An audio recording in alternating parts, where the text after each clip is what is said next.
Hello મિત્રો, બધાનું સ્વાગત છે ફરીથી આપણી યુટ્યુબ ચેનલમાં. તો ચલીએ શરૂ કરીએ સરસ રીતે. તો જેમ કે આપણે આગળના લેક્ચરમાં ડિસ્કશન કર્યું હતું કે આજે આપણે ઓપ્શનના ગ્રીક વિશે ડિટેલમાં સમજીશું, બરાબર. હવે સૌથી પહેલું ક્વેશ્ચન આપણી માઇન્ડમાં આવે છે કે ઓપ્શન ગ્રીક એક્ઝેક્ટલી છે શું. તો જુઓ, જ્યારે પણ તમે કોઈ પણ ઓપ્શન્સનું પ્રીમિયમ જોવો છો, કેમ કે તમને મેં કીધું હતું કે જે પણ ખેલ છે અહીંયા એ પ્રીમિયમના ફ્લક્ચ્યુએશનના, મતલબ જે પ્રીમિયમ ચેન્જીસ થઈ રહ્યું છે, પ્રીમિયમમાં જે ચેન્જીસ આવી રહ્યા છે, તો એની પાછળ કોણ જવાબદાર છે? તો ઓપ્શન ગ્રીક જવાબદાર છે. તો તમે અહીંયા જોઈ શકો છો કે ઓપ્શન ગ્રીક મતલબ સિમ્પલ આપણે કહી શકીએ કે અમુક એવા ફેક્ટર કે જે સ્પેસિફિક ઓપ્શન્સના પ્રીમિયમ ઉપર અફેક્ટ કરશે અને ઓપ્શન્સના પ્રીમિયમને ચેન્જ કરવાની કોશિશ કરશે. મતલબ કોઈ ફેક્ટર છે એ પ્રીમિયમ વધારવાની કોશિશ કરશે અને કોઈ એવો ફેક્ટર છે જે શું કરશે? પ્રીમિયમ ડિક્રીઝ કરવાની કોશિશ કરશે. શું આ બધા ફેક્ટર રેન્ડમલી કોઈ પણ લોજિક ઉપર વધારો અને ઘટાડો કરશે? ના. સિમ્પલ હરેક ફેક્ટર છે એ પોતાના કંઈક લોજિક બેઝ ઉપર પ્રીમિયમને વધારવાની અને ઘટાડવાની કોશિશ કરશે. જેમ કે ઓપ્શન ગ્રીક કેટલા છે? તો તમે અહીંયા જોઈ શકો છો કે 4 ઓપ્શન ગ્રીક છે: ડેલ્ટા, ગામા, થીટા અને વેગા.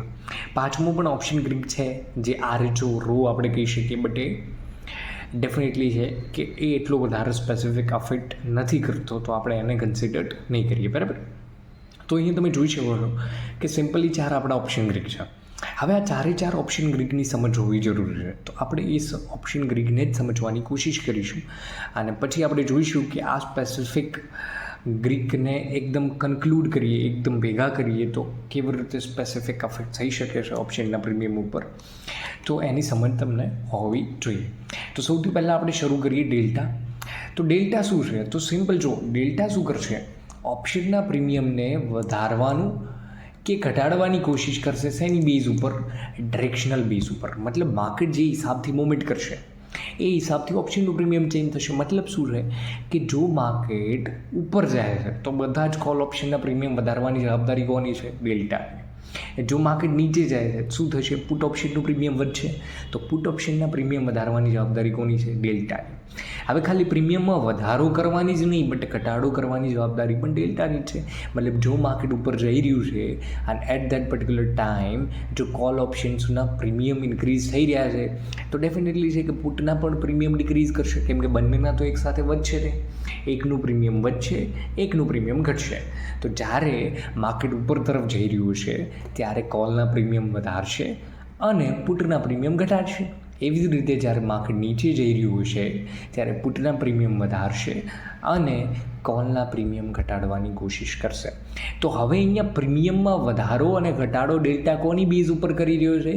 બેઝડ ઓન માર્કેટની મૂવમેન્ટ ઉપર. મતલબ કે માર્કેટ જે ડાયરેક્શનમાં મૂવમેન્ટ કરશે એ ડાયરેક્શનના હિસાબથી ઓપ્શન્સનું પ્રીમિયમ વધારવાની અને ઘટાડવાની કોશિશ કરશે, બરાબર. મતલબ ટોટલ ડાયરેક્શનલ બેઝ ઉપર છે. મતલબ માર્કેટની જે ડાયરેક્શનમાં મૂવમેન્ટ આવતી છે એ ડાયરેક્શનના હિસાબથી ઓપ્શનનું પ્રીમિયમ ચેન્જ કરવામાં આવશે. તો હવે થોડું ડેલ્ટાને થોડો ડિટેલમાં સમજીએ અને જોઈએ કે ડેલ્ટાની વેલ્યુ શું હોય. જો ડેલ્ટાની છે ને, મતલબ હરેક પર્ટિક્યુલર સ્ટ્રાઇક પ્રાઇસનો કંઈક ને કંઈક ડેલ્ટા હશે અને ડેલ્ટાની વેલ્યુ કોની વચ્ચે હોય? તો જો કોલ ઓપ્શન્સ માટે ડેલ્ટા ઓલવેઝ પોઝિટિવ હોય, મતલબ 0 થી 1ની વચ્ચે હોય, બરાબર. આ ડેલ્ટાની વેલ્યુ છે. મતલબ 0 થી 1ની વચ્ચે શું હોય? તો 0.1 હોય, 0.2 હોય, 0.3, 0.5, 0.6, આવી રીતે 0 થી 1ની વચ્ચે અમુક તમને વેલ્યુ જોવા મળશે. અને 0 થી 100ની વચ્ચે પણ તમે લઈ શકો. મતલબ તમને કોઈ પર્ટિક્યુલર સ્ટ્રાઇક પ્રાઇસનો ડેલ્ટા જોવા મળે છે 40 કાં તો 0.4, તો બંને એક જ છે, બરાબર. તો 0 થી 1ની વચ્ચે તમને કોલ ઓપ્શનનો ડેલ્ટા જોવા મળશે અને 0 થી -1ની વચ્ચે 0 થી -1ની વચ્ચે ડેલ્ટા કોનો જોવા મળશે? પુટ ઓપ્શનનો ડેલ્ટા. કેમ નેગેટિવ છે? તો ડેફિનેટલી છે કે નેગેટિવ સાઇડ રિપ્રેઝેન્ટ કરે છે પુટ ઓપ્શન્સની. મતલબ નેગેટિવ સાઇડ છે એના કારણે શું આપણે કેલ્ક્યુલેટ કરીશું અને નેગેટિવ સાઇન એલોટ કરીશું, બરાબર. તો સિમ્પલ છે. જો હવે 0 થી 1ની વચ્ચે ધારો કે એક્ઝેક્ટલી ડેલ્ટા કેવા શું માગે છે. ધારો કે તમને કોઈ પર્ટિક્યુલર સ્ટ્રાઇક પ્રાઇસ તમે ચૂઝ કરી છે અને તમને ખબર છે કે એનો ડેલ્ટા 0.5 છે કાં તો 0.55 છે. મતલબ સિમ્પલ શું છે કે 0.5 મતલબ 50 પણ કહી શકીએ, 0.55 છે તો 55 પણ કહી શકો, બરાબર. તો સિમ્પલ આનો મતલબ છે કે એક પોઈન્ટના માર્કેટની મોમેન્ટથી આટલું એક્ઝેક્ટલી ઓપ્શનનું પ્રીમિયમ ચેન્જ થશે. એટલે કે માર્કેટનું 1 પોઈન્ટ મોમેન્ટ કરશે ત્યારે આટલા પૈસા ઓપ્શનનું પ્રીમિયમ ચેન્જ થશે. એટ ધેટ ટાઈમ જે પણ પ્રીમિયમ ચાલતું હશે એના પ્રીમિયમમાં આટલો વધારો થશે. ધારો કે એક એક્ઝામ્પલ લઈએ જેથી તમને એક્ઝામ્પલના થ્રુ બેટર સમજ પડે. તો એક્ઝામ્પલ સિમ્પલ એવું છે કે ધારો કે તમને એક્સપેક્ટેશન છે કે માર્કેટ અહીંથી શું કરશે, માર્કેટ અહીંથી નીચેની તરફ મૂવમેન્ટ કરશે. એટલે શું કરશે કે માર્કેટ આવી રીતે, તમારી એક્સપેક્ટેશન એવી છે કે મને લાગે છે અત્યારે માર્કેટ ધારો કે 45,000 ચાલે છે, તો 45,000થી 45,100ની અરાઉન્ડ માર્કેટ મૂવમેન્ટ કરશે, બરાબર. એટલે કે માર્કેટ અત્યારે કેટલા ઉપર ચાલે છે, 45,000 ચાલે છે. અહીંયાથી 100 પોઈન્ટની ઉપર મૂવમેન્ટ કરી અને માર્કેટ ક્યાં જશે, 45,100ની આજુબાજુ જવાની કોશિશ કરશે. મતલબ 100 પોઈન્ટની મૂવમેન્ટની એક્સપેક્ટેશન છે. તો હવે તમે કોઈ એવું સ્ટ્રાઇક પ્રાઇસ ચૂઝ કરી છે, ધારો કે at the money strike price choose કરી, બરાબર. તો એટ ધ મની સ્ટ્રાઇક પ્રાઇસનો અત્યારે તમને ઇમેજિન કરી લો કે તમારું ડેલ્ટા તમને ખબર છે કે at the money strike price મતલબ 45,000નો કોલ ઓપ્શન તમે ડિસાઇડ કર્યો, બરાબર. અને એનો ડેલ્ટા કેટલો છે, 0.55, મતલબ 0.55. મતલબ સિમ્પલ મતલબ છે કે જ્યારે માર્કેટ 45,000થી 45,001 એટલે કે 1 પોઈન્ટનો વધારો કરશે ત્યારે એના ઓપ્શનના પ્રીમિયમમાં 0.55 પૈસા ઇન્ક્રીઝ થશે, મતલબ અડધો રૂપિયો આપણે કહી શકીએ, બરાબર. એટલે કે જ્યારે માર્કેટ 45,000થી 45,100 પહોંચશે, મતલબ 100 પોઈન્ટની મૂવમેન્ટ કરી દેશે ત્યારે કેટલું પ્રીમિયમ ચાલતું હશે, ધારો કે અત્યારે એ પ્રીમિયમ ચાલે છે 200 રૂપિયા, બરાબર. હવે જ્યારે માર્કેટ 45,000 ચાલે છે ત્યારે 200 રૂપિયા પ્રીમિયમ ચાલે છે, તો 45,100 પહોંચશે એટલે કે પ્રીમિયમ ઇન્ક્રીઝ થશે, કેમ કે કોલ ઓપ્શન છે, બરાબર. કેમ કે માર્કેટ ઉપર જશે એટલે બધા જ કોલ ઓપ્શનના પ્રીમિયમ વધશે. તો પ્રીમિયમ વધશે બટ કેટલું વધશે, તો એ કેલ્ક્યુલેટ કરવા માટે તમે ડેલ્ટાનો યુઝ કરી શકો. જેમ કે 1 પોઈન્ટની માર્કેટની મૂવમેન્ટથી 0.55 પૈસા, તો 100 પોઈન્ટની માર્કેટની મૂવમેન્ટથી કેટલા, એ ક્વેશ્ચન તમે કરી શકો છો, બરાબર. 1 પોઈન્ટથી 0.55 પૈસા, તો 100 પોઈન્ટથી કેટલા, તો 100 ગુણ્યા 0.55 ઇન્ટુ કરશો તો તમને મળશે કે 55 રૂપિયા ઓપ્શનનું પ્રીમિયમ ચેન્જ થશે. મતલબ જે પ્રીમિયમ 200 રૂપિયા ચાલતું હતું એ 255 પહોંચી જશે, એટલે કે 55 રૂપિયાનો વધારો થશે જ્યારે માર્કેટ 45,100 પહોંચી જશે. સો તમે યાદ રાખો કે જે પણ પર્ટિક્યુલર સ્ટ્રાઇક પ્રાઇસ તમે ચૂઝ કરો છો એ હરેક સ્ટ્રાઇક પ્રાઇસનો કંઈક ને કંઈક ડેલ્ટા છે, બરાબર. એ ડેલ્ટા કેવી રીતે ખબર પડશે કે કઈ સ્ટ્રાઇક પ્રાઇસનો કેવી રીતે ડેલ્ટા છે, તો સિમ્પલ એના માટે તમારે આ કોઠો યાદ રાખવાનો છે. અહીંયા શું છે, ઓલવેઝ જો એટ ધ મની ઓપ્શન છે ને તો એનો ડેલ્ટા ઓલવેઝ 0.5ની આજુબાજુ રહેશે, બરાબર. ખાલી એટલું તમારે શોર્ટકટમાં યાદ રાખવાનું છે કે એટ ધ મની ઓપ્શન્સનો ઓલવેઝ ડેલ્ટા 0.5ની આજુબાજુ હશે, બરાબર.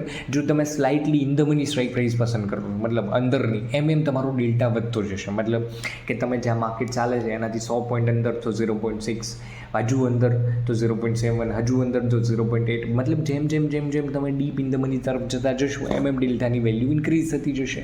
એટલે કે 0.6, 0.7, 0.8, 0.9, 1. મેક્સિમમ ડેલ્ટા કેટલો હોઈ શકે, 1, બરાબર. જ્યારે તમે એટ ધ મનીથી દૂર જવાની કોશિશ કરશો ત્યાં એમ ડેલ્ટાનો વેલ્યુ શું થતી જશે, ઘટતી જશે. મતલબ અત્યારે 0.5 છે એટ ધ મનીના ટાઈમે, તો ધીરે ધીરે ધીરે ધીરે ડેલ્ટાની વેલ્યુ શું થશે, ડિક્રીઝ થશે.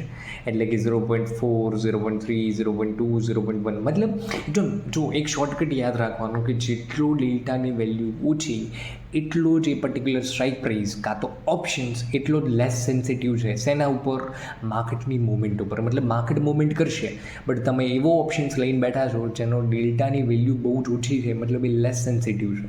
એટલે મતલબ કે એટલી વધારે માર્કેટમાં મૂવમેન્ટ આવશે નહીં. તો આ સિમ્પલ તમે કોઠો તમે યાદ રાખી શકો કે એક્ઝેક્ટલી તમારે કેટલી વેલ્યુ ડેલ્ટાની તમે કન્ક્લુડ કરી શકો. ધારો કે એક એક્ઝામ્પલ લઈએ, તમને એક્સપેક્ટેશન છે કે માર્કેટ 45,000 ચાલે છે, ત્યાંથી 45,100 જશે, મતલબ 100 પોઈન્ટની માર્કેટની મૂવમેન્ટ આવશે.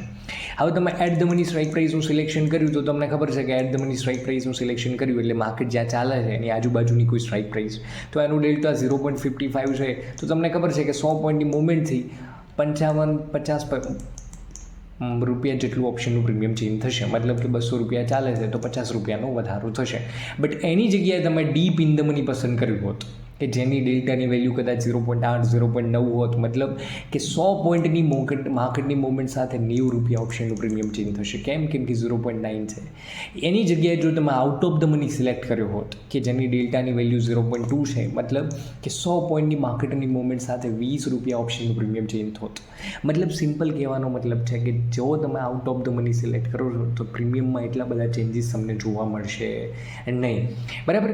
તો તમારી જે પર્ટિક્યુલર સ્ટ્રાઇક પ્રાઇસ તમે ચૂઝ કરો છો એના હિસાબથી જ ઓપ્શનનું પ્રીમિયમ ચેન્જ થશે. હા, અહીંયા તમને જો જ્યારે પણ તમે ઓપ્શન ચેન્જ જોશો ત્યારે તમે એક વસ્તુ નોટિસ કરશો કે out of the money always cheap હશે, સસ્તા હશે. એટ ધ મની થોડા આઉટ ઓફ ધ મની કરતાં થોડી બેટર પ્રાઇસ ઉપર હશે. અને જેમ જેમ તમે અંદરની સ્ટ્રાઇક પ્રાઇસ ચૂઝ કરશો એમ તમને મોંઘું જોવા મળશે પ્રીમિયમ. કેમ કે એનું સિમ્પલ રીઝન છે, જો તમે ઇન ધ મની સિલેક્ટ કરો છો તો મલ્ટિપલ બેનિફિટ છે. મતલબ જેમ માર્કેટ મૂવમેન્ટ કરશે એમ ફટાફટ ઓપ્શનનું પ્રીમિયમ ચેન્જ થશે. કેમ કે એની ડેલ્ટાની વેલ્યુ વધુ છે.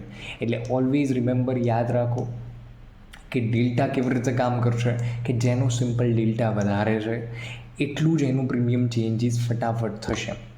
અને જેનો ડેલ્ટા ઓછો છે મતલબ એ લેસ સેન્સિટિવ છે માર્કેટની મૂવમેન્ટ સાથે. બરાબર. જે માર્કેટ ગમે તેટલી મૂવમેન્ટ કરી લેશે બટ એનો ડેલ્ટા ઓછો છે એના કારણે એટલું બધું ઓપ્શનના પ્રીમિયમમાં ચેન્જ થશે નહીં. બરાબર. અને જ્યારે તમે ઓપ્શન બાયર તરીકે જ્યારે કોઈ પણ ઓપ્શન્સ ખરીદો છો તો તમારી એક્સપેક્ટેશન એવી જ હોય છે કે જ્યારે પણ હું ધારો કે 200 રૂપિયા ઉપર કોઈ વસ્તુ ખરીદું છું તો એનું પ્રીમિયમ ધીરે ધીરે ઇન્ક્રીઝ કરે અને સારા લેવલ પર પહોંચે. બરાબર. એ જ અલ્ટિમેટલી એમ હોય છે. તો એના માટે તમારે સારા ડેલ્ટાનો ઓપ્શન્સ પસંદ કરવો પડશે. જો એનો મતલબ એ નહીં કે તમે deep in the money options લઈને બેસશો. સ્ટ્રાઇક પ્રાઇસનું સિલેક્શન કેવી રીતે કરવું એ બધા જ ગ્રીકને સમજીને પછી શીખીશું કે એક્ઝેક્ટલી બધા ગ્રીકને કન્સિડર્ડ કરી અને સરસ રીતે કઈ સ્ટ્રાઇક પ્રાઇસ ચૂઝ કરવી જોઈએ. કેમ કે જેટલો તમે અંદરનું મતલબ ડીપ ઇન ધ મની તો લઈ લેશો સ્ટ્રાઇક પ્રાઇસ, બટ તમને એ ખબર છે કે વધારે સેન્સિટિવ છે. એટલે કે જેટલી જલ્દી પ્રીમિયમ વધશે એટલી જલ્દી પ્રીમિયમ ઘટશે પણ ખરું. બરાબર. તો સિમ્પલ આ ડેલ્ટાના બેઝ ઉપર તમે આ બધું કન્ક્લુડ કરી શકો છો. સિમ્પલ. તો ડેલ્ટા એક ડાયરેક્શનલ બેઝ ઉપર ઓપ્શનનું પ્રીમિયમ ચેન્જ કરશે. એટલે કે માર્કેટની મૂવમેન્ટ કઈ ડાયરેક્શનમાં ચાલી રહી છે એના હિસાબથી ઓપ્શનનું પ્રીમિયમ ચેન્જ કરવાની કોશિશ કરશે. તો ઓપ્શન ગ્રીકમાં પહેલો જ ગ્રીક છે ડેલ્ટા, એ આપણે પૂરો કર્યો. હવે કાલે નેક્સ્ટ લેક્ચરમાં મતલબ સેકન્ડ લેક્ચર આપણે જે હશે એમાં આપણે ગામા ભણીશું અને પછી વેગા અને થીટા એમ કરી અને 4 ઓપ્શન ગ્રીકનું નોલેજ લઈ અને પછી આપણે શીખીશું કે એક્ઝેક્ટલી આ 4 ગ્રીકને કન્સિડર્ડ કરી અને કેવી રીતે સ્ટ્રાઇક પ્રાઇસનું સિલેક્શન કરી શકીએ. બરાબર.